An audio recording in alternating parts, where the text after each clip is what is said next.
Hello and welcome to Yodo. I'm Dr. Bohn. And hi, I'm Dr. Lisa Tartaglia. And today we're going to talk about a topic that I presented recently in one of the adult communities in our area on the road to palliative care for Parkinson's disease patients. This is going to be really a good talk for people that have Parkinson's because she's going to review, and I'm just going to kibitz and add in, a lot of information about Parkinson's and the progression. The objective today is to first define what palliative medicine means and how it relates to Parkinson's disease, and how to be proactive with a diagnosis of Parkinson's disease, and how to utilize resources in your community. So she's going to give some definitions of palliative medicine, and I think that's really good for a lot of people because they don't understand what palliative medicine is and how it's different, and how is that going to help me with my disease process. Right. A lot of times people think palliative medicine is very, very related and close to hospice, that we come with that morphine shot and it's at the last week of life. But really for palliative patients, we want to capture them with 5 years of life left. And it's really related to chronic illness. So palliative medicine is defined as a medical care that focuses on patients getting relief of pain and other symptoms of their serious illness. And it's a chronic illness. And no matter the diagnosis or the stage of the disease, that is when palliative medicine takes reign. It's about making your life better, determining what your goals are, and having the best day every day with the reduction of symptoms. Palliative medicine encompasses not only emotional pain relief, spiritual pain, physical pain. It can be any symptom. It could be nausea, vomiting that can be related, shortness of breath. For Parkinson's patients specifically, a lot of them do get pain because they have rigidity in their muscles, so that's important. They may have trouble swallowing. So this is when palliative medicine comes into play. And like I said in my talk, this is for any type of chronic illness. There are so many chronic illnesses out there, such as congestive heart failure, COPD, liver disease, kidney disease. All of these illnesses are chronic because they don't have a cure. There are many, many diseases that we cure, but there are many, many more that we don't. And so most illnesses become chronic diseases. And what is happening when you go to your doctor is they're trying to delay the damage to the organ system so that if you have heart trouble, that they delay that end organ damage. If you have diabetes, it delays the damage to your nerves, to your kidneys, to your heart, to your circulatory system, so that everything kind of ages at the same time and there's not a premature end to a particular organ system so that there's a premature death. Yeah, and I think it's really important for us to discuss why palliative medicine for us, why it works so well. We are osteopathic physicians, so we are trained from day one to treat the whole patient and the mind, body, and spirit. So it was just a natural flow for me to find this area of medicine and really excel and love it. As osteopaths, we see a patient that has an illness, not a disease process attached to a patient. And so whenever we communicate with a patient, one of the things that we want to encourage them to do is to let us know what works for you. So if we give you a treatment, and I recommend that she takes insulin 3 times a day, but she tells me I work on a combine, I'm out in the field on a tractor, I ride a horse for a living. That's not going to work for me. We have to work with the patient as to what's going to be best for them and what's going to work with their lifestyle. Right. And similarly, just like osteopathic physicians do treat each person individually, that's what we do in palliative medicine. Mm-hmm. Not every Parkinson's disease patient looks that way. And basically the big take-home point is, why would you not want to have empathy in your professional team to help you navigate steps of this debilitating chronic illness? Many patients want to have an ongoing continuity relationship with their physician so they don't have to tell that story every time. I once had a lady that waited for me in the parking lot. I got there on a Monday morning and she told me how sick she'd been all weekend. I said, "Why didn't you go to the hospital?" And she said, "Because I can communicate to you. You've seen me like this before. You know exactly what to do." And she said, "I knew I would make it till Monday morning. I didn't want to have to go down to the hospital and see somebody in the ER and tell them that whole story." And I got one of the greatest compliments from her I've ever had. She said, "If he was a real doctor, he'd have an office and work days." So I felt awesome. like she really respected me because I was her doctor and she wanted to see me, so she waited for me. Yes, and as the evolution of medical care has really changed dramatically in my career, which has only been 20 years, in your career, it's been tremendous. You've seen really long time I've been around. Yeah, she's been here for hundreds of years. Hundreds of years. No, she's not. But she has really seen the evolution of medicine. Seen how it's changed. Yeah, and she's worked in the good old days, and now she's working in the different types of days. It's a different time.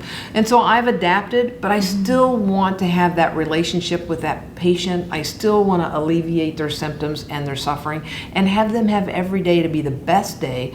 But I also want to give them clarity and truth and honesty so they understand their disease process and the trajectory of that illness. Yeah. So that being said, let's talk about the trajectory of Parkinson's disease and some of the symptoms that we find in patients that have Parkinson's disease. Early Parkinson's disease can be hallmarked by stiffness and types of movement disorders. Basically, the brain stops sending signals to your muscles, and your muscles will freeze.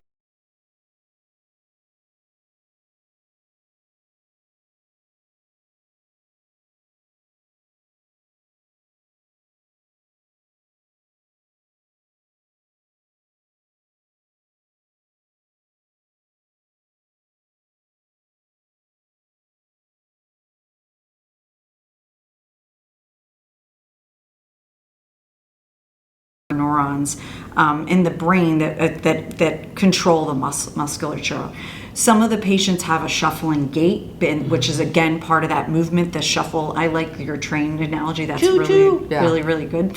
So they're, and then others have sleep disturbances, and that is because of the stiffness. They're not able to roll in the bed. They also have a lot of really bad dreams that can be related to Parkinson's, and that will exacerbate any type of tremor that they may have or any other Parkinsonian symptoms. I've had spouses of a Parkinson patient come in and tell me that the other person seems like they're aggressive at night, and then in the morning they have no recollection of this aggression during the night. It's not that they're beating them up, but they can tell they're having these wild, vivid dreams at night, and then when they ask them in the morning, were you playing soccer last night? Your legs were moving, your arms were moving. They're like, I don't remember anything of it. Yeah, it's really also important to point out that not all Parkinson's disease has tremors. When I was doing my lecture, a 91-year-old came up to me to compliment me on my lecture series, and he said, it's just so hard for me to even face that I have this illness because I do not have tremors. So it's harder for him to relate to some of the true Parkinson's patients that all have really debilitating tremors. And I think another frustrating thing about Parkinson's, Michael J. Fox has done tremendous things to bring light to Parkinson's and to advance the treatment.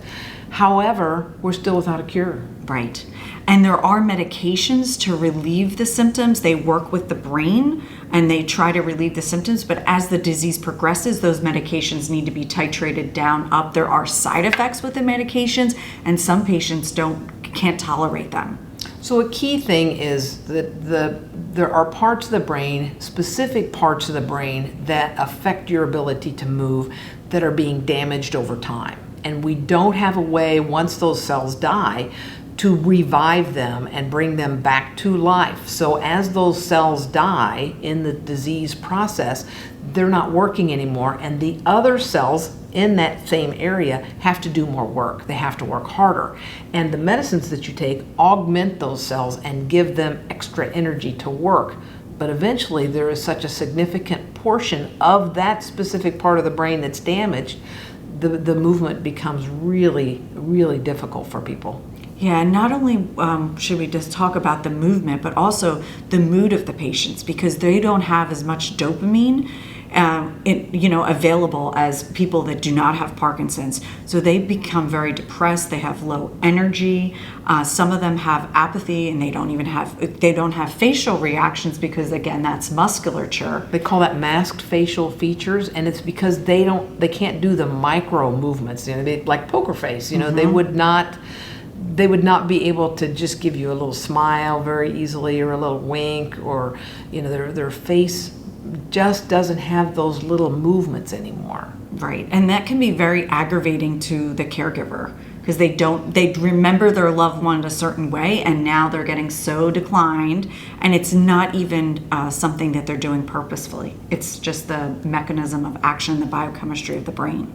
So it's muscles that are involved in little movements as well as the big movements. And if your arms and legs aren't working quite right and your balance isn't quite right, then you're at risk for a fall. Exactly. So a lot of times what we have to look at, when do you decide, like, how do we utilize palliative medicine for Parkinson's disease? And this is when we start to see falls. I mean, the increased risk of falls can be related to the movement of the patients. They have a shuffling gait. It gets worse. They're not using their walker, or they're tremoring so much that they can't even use a walker or cane. They can't stand up. They don't have a lift chair to lift them up. And then, unfortunately, one of the really bad outcomes of falls is orthostatic hypotension. And that's your autopilot. That gets damaged as well with Parkinson's. And it tells your heartbeat, I'm resting, you'd only have to beat 60 times. I'm standing, I need you to beat 70 times. I'm walking, the heart needs to beat 80 times. And when that autopilot gets disrupted, you stand up and your heart rate may not come up, your blood pressure may not come up, and so your brain doesn't get the circulation, because now your brain is now 3 feet higher than where it was, and it just doesn't have enough oomph to get that blood up high enough that you feel dizzy, or you could even fall. Right. And a lot of times we see difficulty swallowing with patients because, like we were talking, there's a lot of muscles in your body, and for swallowing you need muscles to work and function properly. So it's really important when you have the diagnosis of Parkinson's disease and you're a Medicare patient to utilize adjunct services like occupational therapy, speech therapy, PT. That comes free, and you get it for a certain amount of weeks if you get a prescription from either your primary care doctor or your neurologist, and that reviews annually. But it's very important to be proactive, just like it's important for you to move and be in action. It's important for you to practice your swallowing. I have a patient recently, and he still does his swallow exercises every day. It's part of his natural progression. You think swallowing is easy because you've been doing it since you were born, but it's a very complicated mechanism to chew, to get that food by your tongue worked into a wad, and then push it back to the back of your tongue and get it to go over the top of the trachea, which kind of comes up and seals over your epiglottis. When you see a little kid scream, you can actually see that tip of that epiglottis in the back of their throat. But the trachea comes up to it and seals it so that the food can go over the back of the tongue, over the top of the trachea, and then down the esophagus. It's really complicated, and the speech therapy expert is going to give you tips to know, and they're going to give you exercises to do. They're going to help you with that. Right. And sometimes, you will get diagnosed with Parkinson's disease. Patients can get it when it's in an advanced stage. It may have been a misdiagnosis. They may have had more of dementia criteria kind of symptoms. So it gets missed. And some patients do come to us on palliative where they're at the end stage. So you also can't feel bad if this is what happens. Like, for example, some patients will have this guilt, like, I should have done more. What did I do to deserve this? This is just disease progression. When we're dealing with chronic debilitating illnesses that are degenerative to the brain, unfortunately, this is what happens. For some people, the disease progresses more rapidly, and for others, it progresses more slowly. And it's not something that you did or didn't do that's making it happen that way. Right. Another thing that you really want to look at is the worsening dyskinesia. Do you want to explain What is dyskinesia? So dyskinesia is when you have twitching that's not controlled, and they can be very disruptive. They don't like it. They can't control it, though, and so it can be very frustrating for them. I think a lot of people thought, was it Katharine Hepburn when you think about her tremor, but that was not a Parkinsonian tremor. No. No. So when you have this worsening dyskinesia, it will disrupt your sleep because it can really be disturbing to you. It disrupts your eating, it disrupts your activity, and then a lot of times people are very embarrassed by it, so they isolate, and then you become depressed and you're more isolated and you're going to have more symptoms to manage. And that's where it's so important to talk with your palliative specialist, your primary physician, your neurologist about those symptoms, because there are medications that can help. They will not make it go away. They will reduce it and help control it, but they can't cure it. Right. A big thing that you need to look for is cognitive changes. They can happen, usually they happen in the late stages of Parkinson's, but again, we're dealing with a neurological disorder, so you could have a mixed bag, and you may have multiple diseases all on top of each other, which is causing worsening cognitive changes.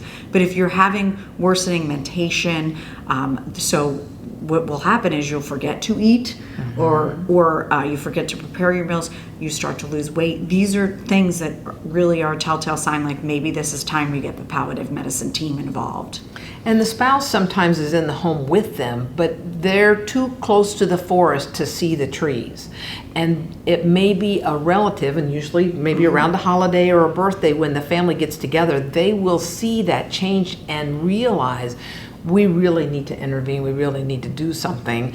Get that help and seek that professional that's going to provide that assistance. Right.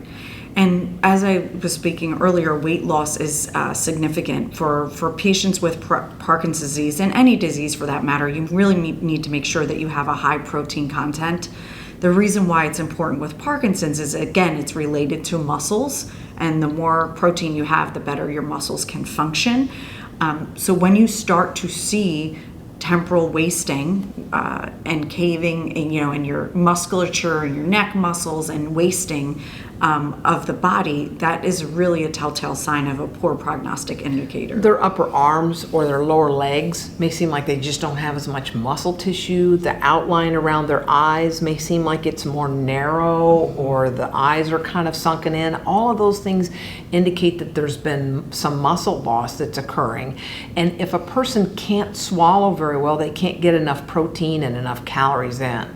Sometimes when that swallow really becomes difficult, you think if an individual has 100 swallows, just for round numbers, in a day, I want to make sure we use those swallows correctly. So you're going to have to swallow some pills, you're going to have to swallow some saliva, and then foods and liquids. You want to make sure that the foods and liquids they're swallowing are good foods and liquids with nutrition in them. Exactly.